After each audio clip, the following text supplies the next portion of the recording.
வணக்கம் மக்களே, இது ப்ரோமோ உலகம். எல்லாரும் எப்படி இருக்கீங்க? இந்த வீடியோவில் என்ன தெரியுமா பார்க்க போகிறோம். நம்ம சிவங்கி மலையாளமில் ஒரு ஷோவில் சிவங்கியோட அம்மா 2 பேருமே ஒன்றா சேர்ந்து வராங்க. இதுதான் சிவங்கியோட அம்மா, அப்புறமா சிவங்கி எல்லாருமே ஷேர் பண்ணிக்கிட்டு இருக்காங்க. இந்த ஷோவில் நாங்கள் வரோம் அப்படின்னு சொல்லி சிவங்கி கூட அவங்களோட ஸ்டோரியில் இதுதான் மக்களே போட்டிருக்காங்க. இந்த வீடியோ கடைசியில் நீங்கள் சிவங்கியை பற்றி ஒரு பெரிய அப்டேட் பார்க்க போகிறீங்க. நீங்கள் அதை என்னென்னு தெரிஞ்சுக்கணுன்னா மறக்காமல் ப்ரோமோ உலகம் சேனலுக்கு சப்ஸ்கிரைப் பண்ணிக்கோங்க.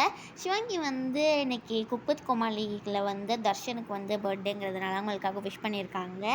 அப்புறமா நம்ம சிவங்கி யூஎஸில் இருக்க நிறையா ஸ்டேட்ஸுக்கு மானசி கூட ஒரு கான்சர்ட்காக போகிறாங்க மக்களே. நிறையா கான்சர்ட்ஸ் அங்கே நடக்க போகுது. இன்றைக்கி பிரியங்கா தேஷ்பாண்டேயோட பர்த்டேங்கிறதுனால ரக்ஷன்லாம் அவங்களுக்காக விஷ் பண்ணியிருக்காங்க. ரக்ஷன் சிம்புவையும் மீட் பண்ணியிருக்காங்க. அவங்க கூட எடுத்த ஃபோட்டோலாம் தான் இது. இந்த வீடியோ உங்களுக்கு பிடிச்சிருந்தா மறக்காமல் லைக் பண்ணி ஷேர் பண்ணிவிடுங்க. அதில் அவங்க எது ஏன்னு கூட கேட்டிருக்காங்க.